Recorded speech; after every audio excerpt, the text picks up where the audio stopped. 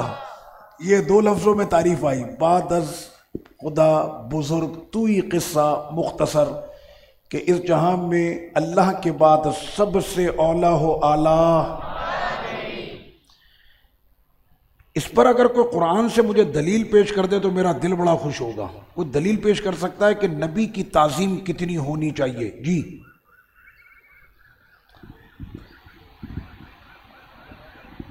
جی جی.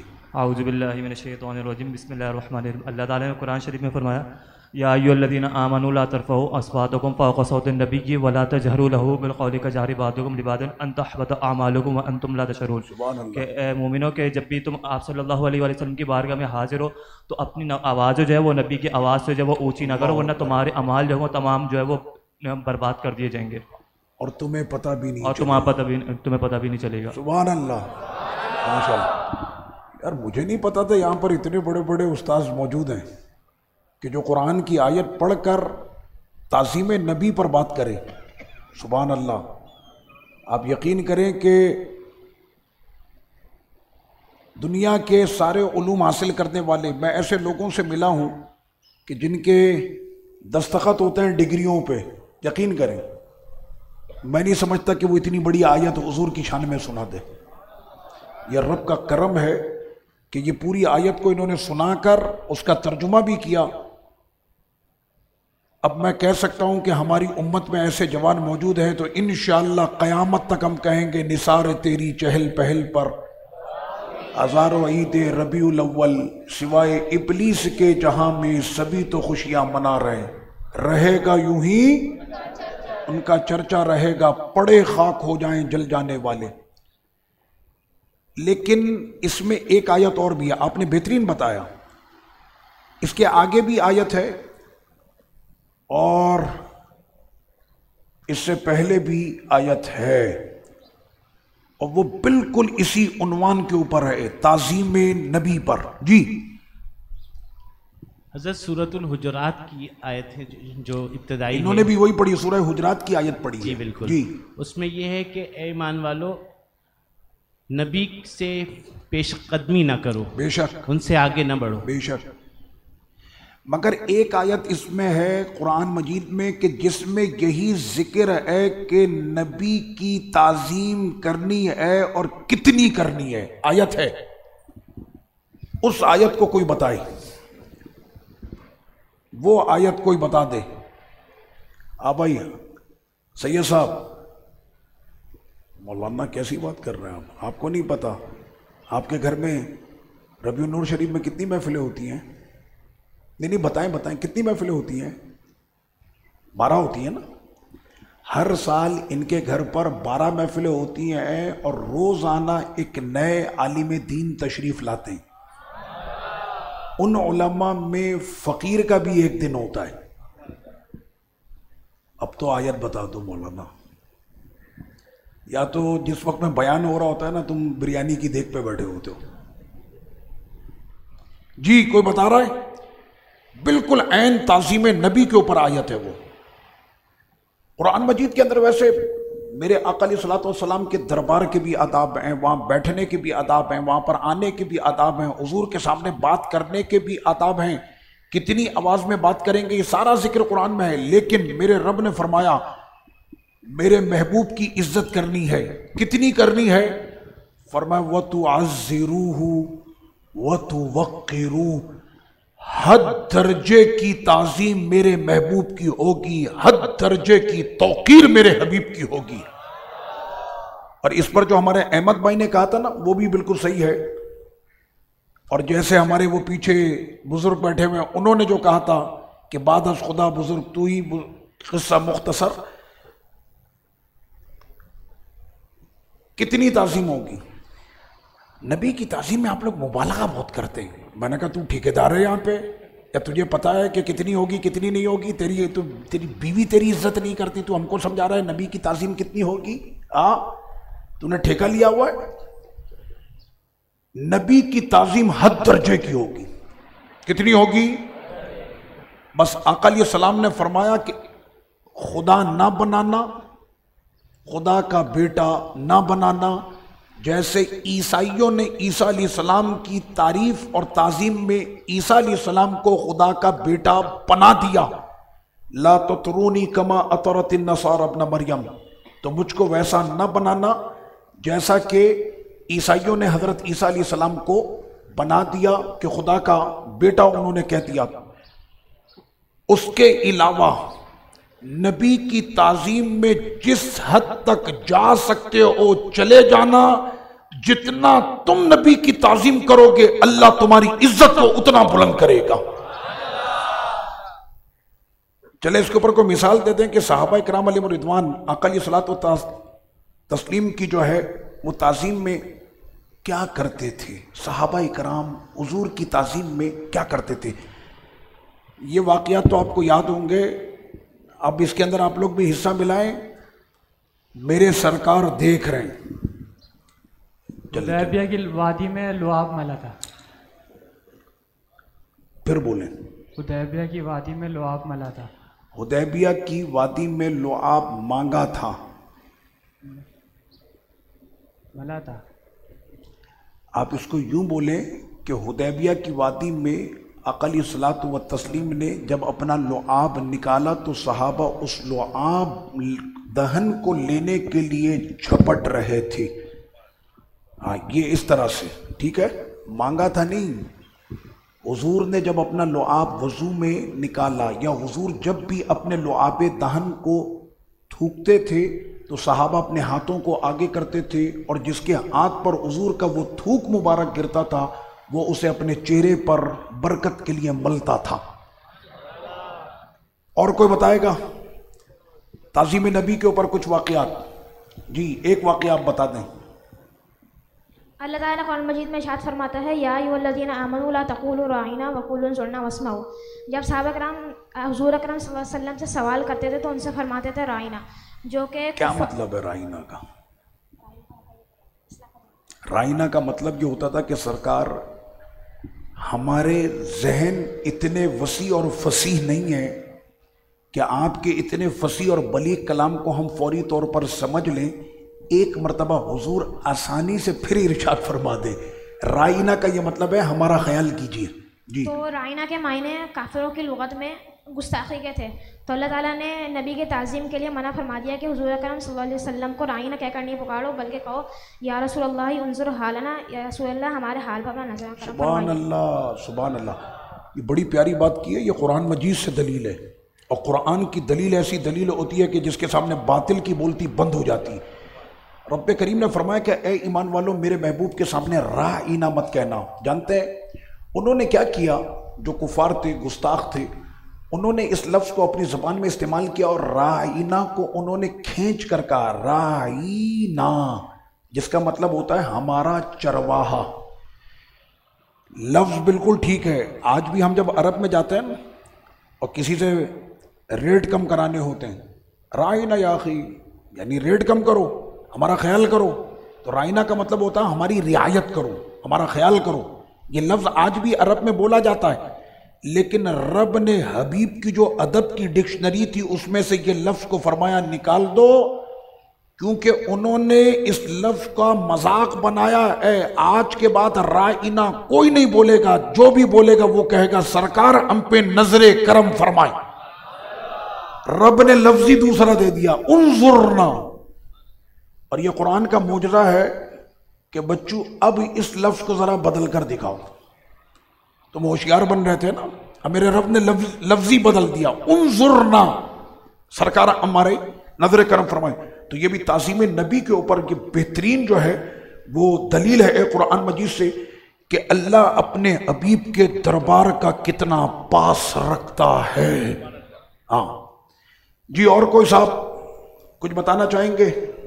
جی ہمارے عبداللہ بھائی پیچھے بیٹھے ہوئے ماشاءاللہ، آقا علیہ الصلوۃ والتسلیم کی پیاری پیاری نعتیں ہمیں سناتے ہیں۔ یہ تعظیم کی بات ہو رہی ہے تو پھر کھڑے ہو کر ہوگی۔ جی ایک غزوے میں سرکار مدینہ صلی اللہ علیہ وسلم کے پاس کچھ کھانا لے کر آیا گیا، تو ایک صحابی نے حضور کے ساتھ تناول فرمایا، کیونکہ پہلے صحابہ تناول فرماتے تھے کہ اس میں کہیں کچھ ایسے ملاوٹ نہ ہو، تو جب رسول اللہ صلی اللہ علیہ وسلم کی زبان مبارک کے قریب ہو گیا تو اس نے فرمایا رسول اللہ میں زہریلا ہوں، آپ مجھے تناول نہ فرمائیں. تو حضور نے جیسے ہی ان صحابی کی طرف دیکھا کہ جنہوں نے پہلے اس کو تناول فرمایا تھا تو آپ کے منہ سے جھاگ نکل رہے تھے اور آپ آخری لمحات میں تھے. سرکار نے فرمایا کہ آپ نے اس کو تھوکا کیوں نہیں؟ تو آپ نے فرمایا کہ یا رسول اللہ صلی اللہ علیہ وسلم اگر میں آپ کے سامنے اس کو تھوکتا اور آپ کو ناگوار گزرتا تو پھر میرا کیا ہوتا؟ اللہ اکبر. درود پاک پڑھیں. اللہم صلی علی سیدنا مولانا محمد وعلی آلہ وصحبہ وبارک وسلم. تعظیم کا آپ نے یہ درس سنا. میں آپ کی بات کو تھوڑی اور وضاحت کر دوں. خیبر کی وادی تھی اور یہ یہودیوں کی سازش تھی اور وہ صحابی کا نام تھا بشر. کیا نام تھا؟ بشر. آخر میں رے ہے، بشر. تو حضرت سیدنا بشر رضی اللہ تعالیٰ عنہ آقا علیہ السلام کے ساتھ تھے. تو وہاں پر جو میرے سرکار کے لیے کھانا پیش کیا گیا انہوں نے سازشی طریقے سے اس میں زہر ملایا تھا. تو عام طور پر اگر کوئی کھانا کھا رہا ہو اور اس کے کھانے میں کوئی کنکر آ جائے تو ادب کا تقاضا یہ ہے، اسلام نے ہم کو کتنا ادب سکھایا. ہم کوئی بھی ایسا کام نہیں کریں کہ جس سے سامنے والے کو کراہیت آئے. اب اگر کسی کے کھانے میں کنکر آ جائے، کسی کے کھانے میں کچھ پتھر آ جائے، اب وہ بھرے مجمع کے اندر بیٹھا ہو وہیں پہ کرے وہ تھو سب کے سامنے وہ اگر نکالتا اپنا منہ کا نوالا تو کراہیت آتی ہے کہ نہیں آتی؟ لیکن یہاں پر مسئلہ کیا ہے؟ مسئلہ یہ نہیں ہے کہ کھانے میں کنکر آیا، کھانے میں زہر ہے. اور حضرت سیدنا بشر رضی اللہ عنہ نے اس کھانے کو، نوالے کو کھا لیا. آقا علیہ السلام نے جیسے اس گوشت کو قریب کیا تو حضرت بشر نے کہا سرکار اسے مت کھائیے گا، اس میں زہر ہے. اور اس گوشت میں سے بھی صدا آئی کہ مجھے مت کھائیے گا، اس میں زہر ہے. وہ الگ بات ہے کہ آقا علیہ السلام نے اسے تناول فرمایا. یہ معجزہ ہے اور رب کی قدرت. اللہ نے فرمایا کہ اے محبوب اللہ آپ کو محفوظ رکھے گا لوگوں سے. واللہ یعصمک من الناس. اللہ محفوظ رکھے گا. محفوظ یعنی انسان آپ کے ساتھ کوئی بھی سازش نہیں کر سکتا. تو آقا علیہ الصلوۃ والتسلیم پر اس زہر کا اس وقت اثر نہیں ہوا، لیکن میرے آقا علیہ السلام نے جب پردہ فرمایا ہے تو اس وقت اس زہر کا اثر حضور کے وجود پر تھا. کیا مطلب؟ جو زہر کے ساتھ دنیا سے جائے اس کو بھی شہادت کا رتبہ ملتا ہے. تو ہمارے علماء فرماتے ہیں کہ آقا علیہ السلام کو یہ کیسے ہو سکتا ہے کہ ان کا کلمہ پڑھ کے جو اپنی گردن کٹائے وہ تو شہید کا مقام پائے اور حضور کو مقام شہادت نہ ملے. تو یہ آقا علیہ الصلوۃ والتسلیم کو رب کریم نے شہادت سری عطا فرمائی. ایک تو ہوتا ہے نا اعلانی طور پر میدان کے اندر گردن کٹی، اس کو کہتے ہیں شہادت جہری، اعلانیہ اس کی گردن کٹی. لیکن آقا علیہ الصلوۃ والتسلیم پر اس زہر کا اثر رہا. سیدنا صدیق اکبر رضی اللہ عنہ کے پیر میں جس نے غار ثور کے اندر ڈنک مارا تھا، پتہ ہے نا واقعہ؟ تو اس ڈنک کا اثر صدیق اکبر رضی اللہ عنہ پر ہوتا تھا کبھی کبھی. آقا علیہ السلام نے اپنا لعاب وہاں پر لگا دیا تھا تو اسی وقت اس ڈنک کی جو تھی تکلیف وہ ختم ہو گئی. لیکن صدیق اکبر کی بھی جو وصال ہوا ہے تو اس ڈنک کا اثر ان پر تھا. کیا مطلب؟ نبی پہ یہ بھی قربان ہو گئے. تو اس ٹائم پر وہ صحابی نے کیا کیا؟ حضرت بشر، کمال ہے تعظیم اور ادب کا یہ پہلو، دل کے کانوں سے یہ بات سننا. آقا علیہ الصلوۃ والتسلیم کے اس پیارے نے کیا کیا تھا؟ حضرت بشر نے، وہ آقا علیہ الصلوۃ والتسلیم کے سامنے ایسے مچلنے لگے جیسے مچھلی کو پانی سے باہر نکال دو تو وہ کیسے تڑپتی ہے، وہ ایسے مچل رہے تھے آقا علیہ السلام کے سامنے. تو سرور کونین صلی اللہ علیہ وسلم نے ارشاد فرما بشر کیا بات ہے؟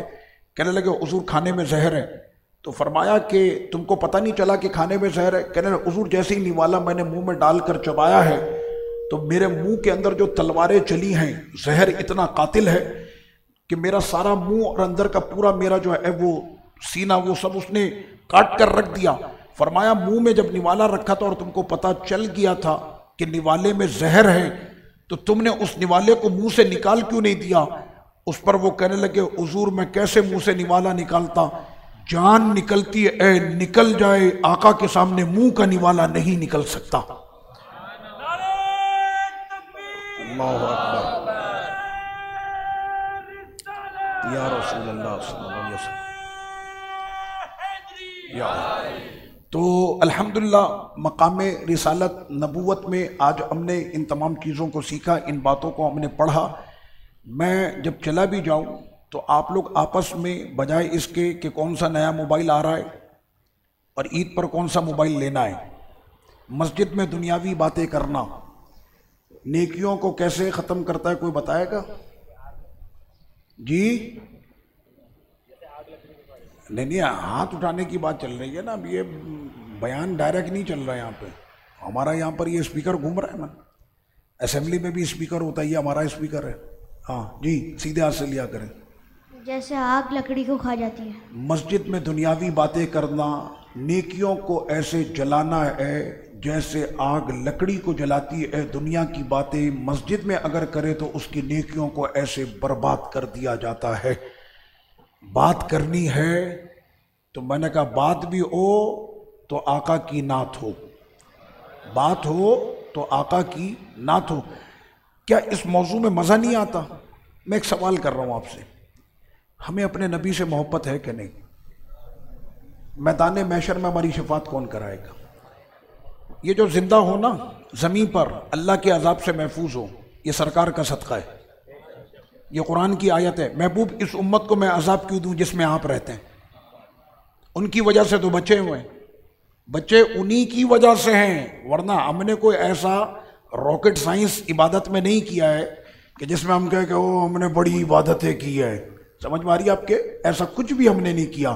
یہ کرم ہے میرے سرکار کا، یہ کرم ہے آمینہ کے لال کا، یہ کرم ہے مدینے کے تاجدار کا کہ ابھی تک ہماری اتنی بدعمالیوں کے سبب بھی اللہ نے ہم کو زندگی عطا کی، ہم کو سورج کی روشنی بھی دی، ہم کو ٹھنڈی ہوائیں بھی دی، رزق کی فراہمی بھی دی.